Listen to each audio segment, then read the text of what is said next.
Hello, Mark. I'm Jessie. I'm a freshman in NCUE.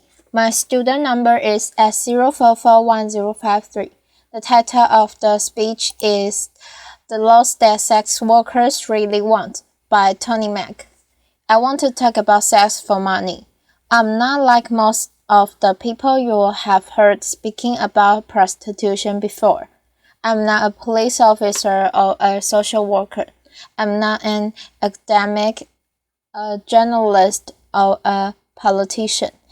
And as you will probably have picked up from Mariam's blog, I'm not a nun either. Laughter.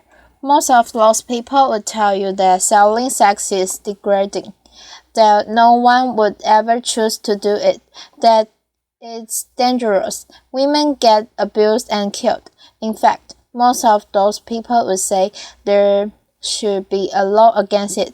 Maybe that sounds reasonable to you. It sounded reasonable to me until the closing months of 2009, when I was working to that end, minimum wage jobs.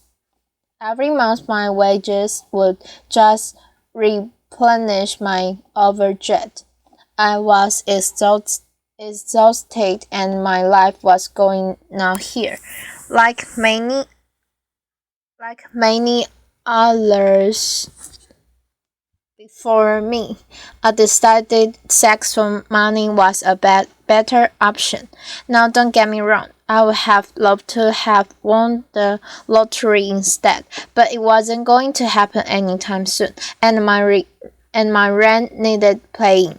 So I signed up for my first shift in a brothel.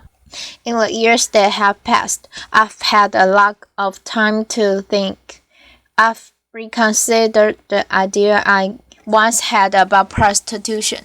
I've given a lot of thought to consent and the nature of work under capitalism. I've thought about gender inequality and the sexual and reproductive labor of women. I've experienced exploitation and violence at work. I've thought about what's needed to protect other sex workers from these things. Maybe you've thought about them too.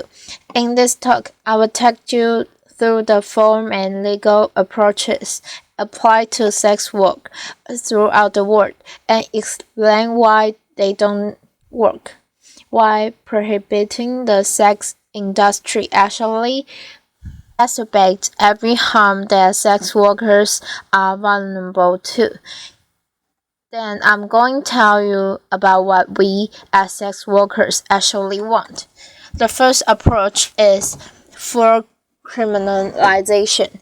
Half the world, including Russia, South Africa, and most of the US, regulates sex work by criminalizing everyone involved. So let's seller, buyer, and third parties. Lawmakers in these countries apparently hope that the fear of getting arrested will deter people from selling sex. But if you are forced to choose between obeying the law and feeding yourself or your family, you're going to do the work anyway and take the risk. Criminalization is a trap. It's hard to get a conventional job when you have a criminal record. Potential employers won't hire you. Assuming you still need money, you'll stay in the more flexible informal economy. The law forces you to keep selling sex, which is the exact opposite of its intended effect. Being criminalized leaves you exposed to mistreatment by the state itself. In many places, you may be into paying a bribe or even into having sex with a police officer to avoid arrest. Police and prison guards in Cambodia, for example, have been documented subjecting sex workers to what can only be described as torture. threat at gunpoint, beating, electric shocks, rape, and denial of food. Another worrying thing, if you are selling sex in places like Kenya, South Africa, or New York, a police officer can arrest you if you are caught carrying condoms, because condoms can legally be used as evidence that you are selling sex. Obviously, this increases HIV risk. Imagine work. Imagine knowing if you were busted carrying condoms, it would be used against you. It's a pretty strong right? Sex workers working in these places are forced to make a tough choice between risking arrest or having risky sex. What would you choose? Would you pack condoms to go to work? How about if you were worried the police officer would rape you when he got you in the van? The second approach to regu- regulating sex work seen in these countries is partial criminalization. While the buying and selling of sex are legal, but surrounding activities like brothel keeping or soliciting on the street and are banned. Laws like this, we have them in the UK and in France, essentially said to us sex workers, hey, we don't mind you selling sex, just make sure it's done behind closed doors and all alone. And brothel keeping, by the way, is defined as just two or more sex workers working together.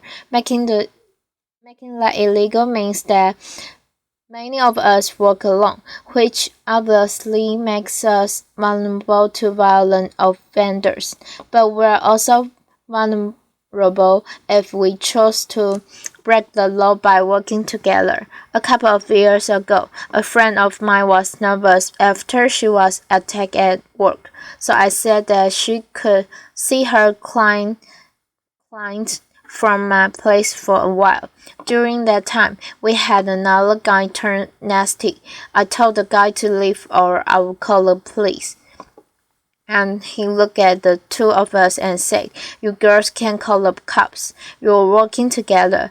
This place is illegal.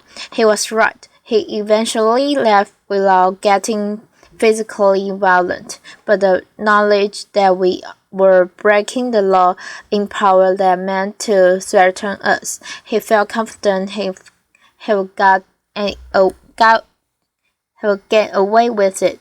The prohibition of street prostitution also causes more harm than it prevents. Firstly, to avoid getting arrested, street workers take risks to avoid detection, and that means working alone or in isolated locations like dark forest, where they're vulnerable to attack. If you're caught selling sex outdoors, you pay a fine. How do you pay the fine without going back to the streets? It was the need for money that saw you in the street in the first place. And so the fines stack up, and you're caught in a vicious cycle of selling sex to pay the fines you got for selling sex. Let me tell you about Rihanna Popa, who worked in Redbridge, East London.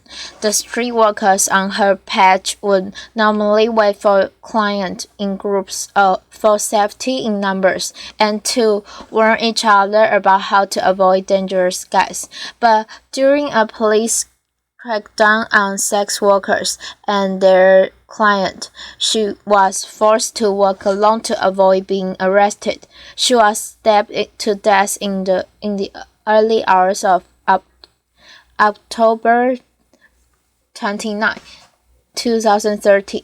She had been working later than usual to try to pay off a fine she had received for soliciting So if criminalizing sex workers hurts them, why not just criminalize the people who buy sex? This is the aim of the third approach I want to talk about. The Swedish or Nordic model of work law. The idea behind this law is that selling sex is intrinsically harmful, and so you are in fact helping sex workers by removing the option. Despite growing support for what's often described as the end demand approach, there's no evidence that it works. There's just as much prostitution in Sweden as there was before. Why might that be? It's because people selling sex often don't have other options for income. If you need that money, the only effect that a drop in business is going is to force you to lower your prices or offer more risky sexual services. If you need to find more clients, you might seek the help of a manager. So you see, rather than putting a stop to what's often described as pimping, a law like this actually gives oxygen to potential abusive third parties. To keep safe in my work, I try not to take bookings from someone who calls me from a withheld number. If it's a home or a hotel visit, I try to get the full name and details. If I work under the Swedish model, a client would be too scared to give me that information. I might have no other choice but to accept a booking from a man who is untraceable if he later turns out to be violent. If you need their money, you need to protect your client from the police. If you work outdoors, that means working alone or in isolated locations, just as if you were criminalized yourself. It might mean getting into cars quicker, less negotiating time, means snap decisions. Is this guy dangerous or just nervous? Can you afford to take the risk? Can you afford not to? Something I'm often hearing is, prostitution would be fine if we made it legal and regulated it. We call that approach legalization, and it's used by countries like the Netherlands, Germany, and Nevada in the US.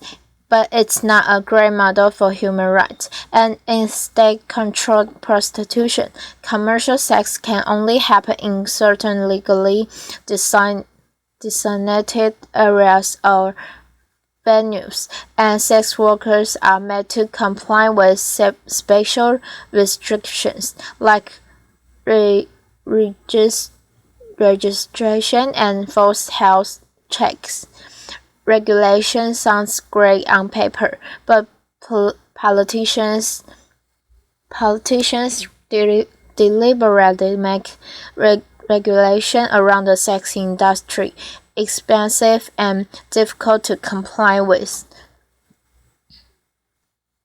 It creates a two-tiered system, legal and illegal work. We sometimes call it backdoor criminalization. Rich, well-connected brothel owners can comply with the regulations, but more people find those hoops impossible to jump through.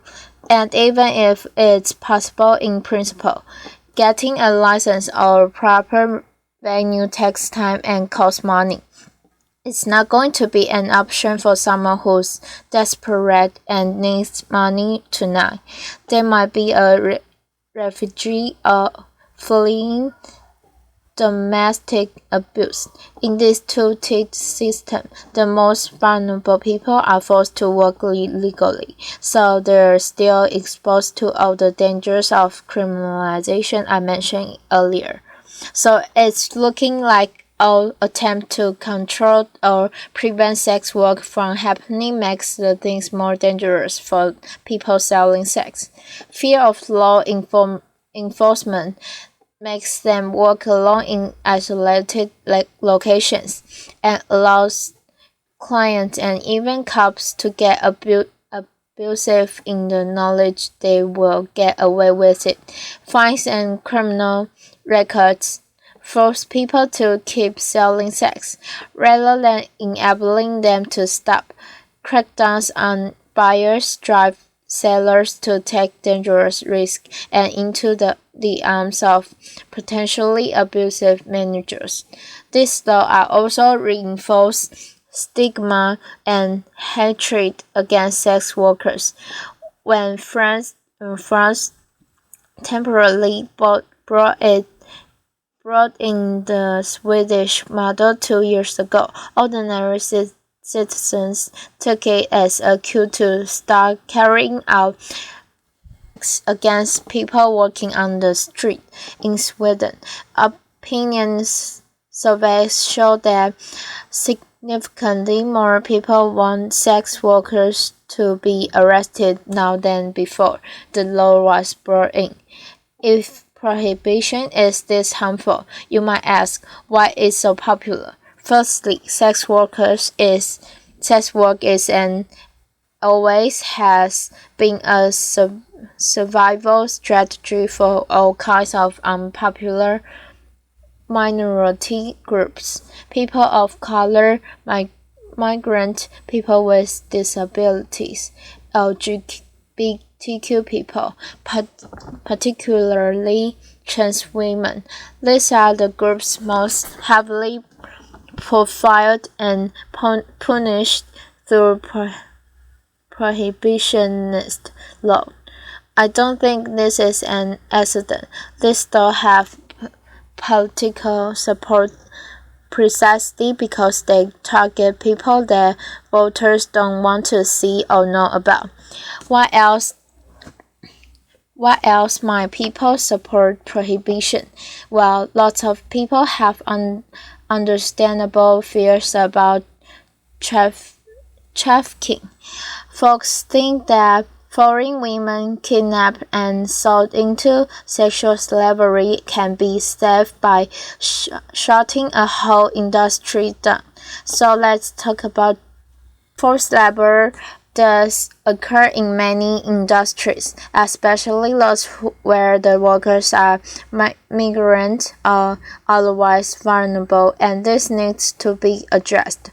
But it's best addressed with legislation targeting those specific abuses, not an entire industry. When 23 undocumented Chinese drowned while picking cockles in Morecambe Bay in 2004. There were no calls to outlaw the entire seafood industry to save trafficking victims. The solution is clearly to give workers more legal protections, allowing them to resist abuse and report it to authorities without fear to arrest. The way the term trafficking is thrown around implies that all undocumented migration into prostitution is forced. In fact, many migrants have made the decision out of economic need to place themselves into the hands of people smugglers. Many do this with the foreknowledge that they will be selling sex when they reach their destination. And yes, it can often be the case that these people smugglers demand is coerce migrants into work they don't want to do and abuse them when they're vulnerable. That's true of prostitution. But it's also true of agriculture work, hospitality work, and domestic work. Ultimately, nobody wants to be forced to do any kind of work, but that's a risk many migrants are willing to take because of what they're leaving behind. If people were allowed to migrate legally, they wouldn't have to place their lives into the hands of people smugglers. The problems arise from the criminalization of migration, just as they do from the criminalization of sex work itself. It's a lesson of history. If you try to prohibit something that people want or need to do, whether that's drinking alcohol or crossing borders or getting an abortion or selling sex, you create more problems than you solve.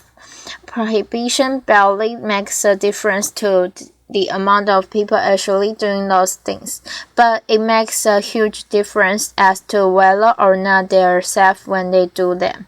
I support prohibition. As a feminist, I know that the sex industry is a site of deeply entrenched in social inequality. It's a fact that most buyers of sex are men with money, and most sellers are women without. You can agree with all that. I do, and still think prohibition is a terrible policy. In a better, more equal world, maybe there would be far fewer people selling sex to survive, but you can't simply legislate a better world into existence. If someone needs to sell sex because they're poor or because they're homeless or because they're undocumented and they can't find legal work, taking away the option doesn't make them any less poor or house them or change their immigration status. People worry that selling sex is degrading. Ask yourself, is it more degrading than going hungry or seeing your children go hungry? There's no code to ban rich people from hiring nannies or getting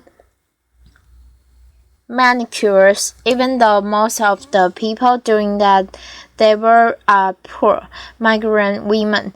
It's the fact of poor migrant women selling sex specifically that has some comfortable, and I can understand why the sex industry provokes strong feelings.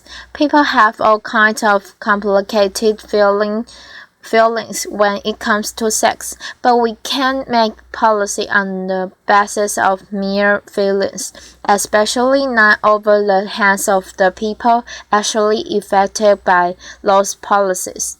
If we get it on the abolished work, we end up worrying more about a particular of gender inequality rather than about the underlying causes.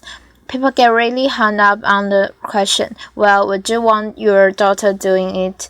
That's the wrong question. Instead, imagine she is doing it. How safe is she at work tonight? Why isn't she safer? So we've looked at all criminalization, partial criminalization, the Swedish or Nordic model, and they all cause harm. Something I never hear asked is, what do sex workers want?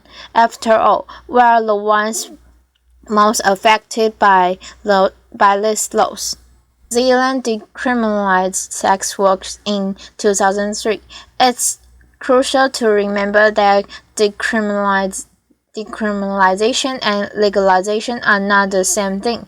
Decriminalization means the removal of laws that punitively target the sex industry, instead treating sex work much like any other kind of work.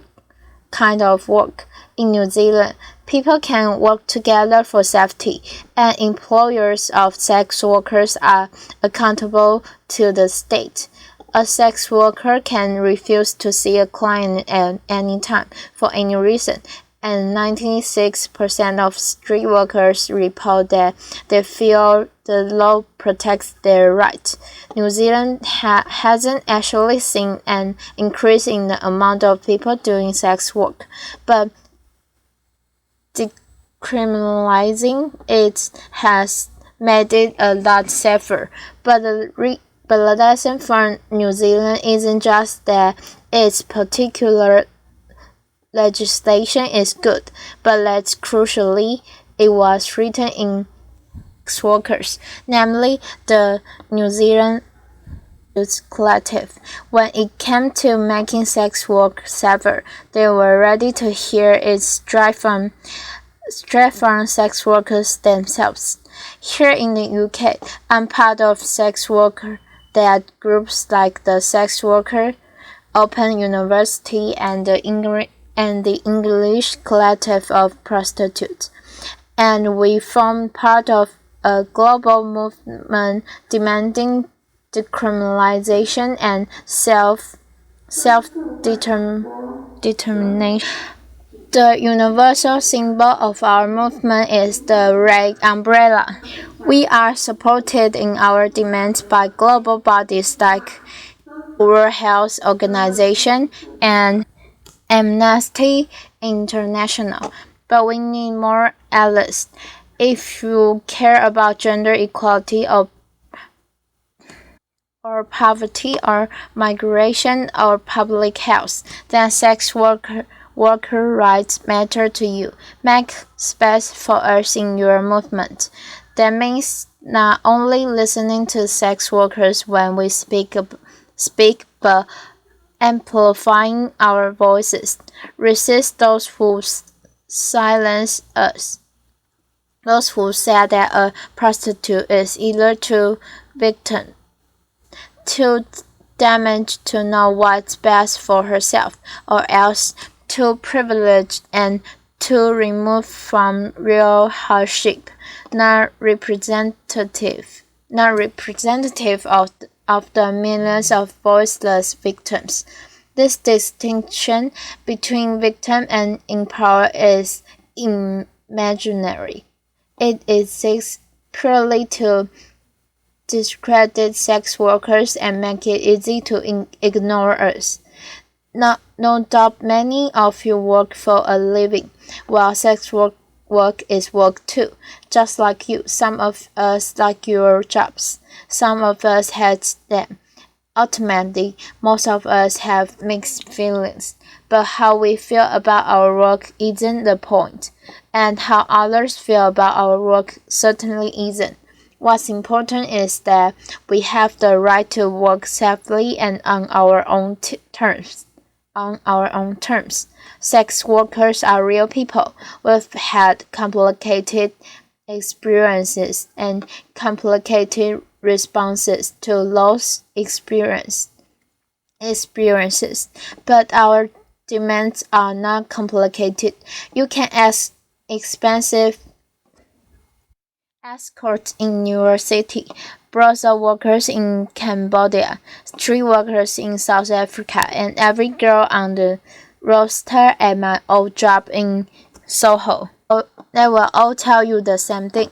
You can speak to millions of sex workers and countless sex work-led organizations.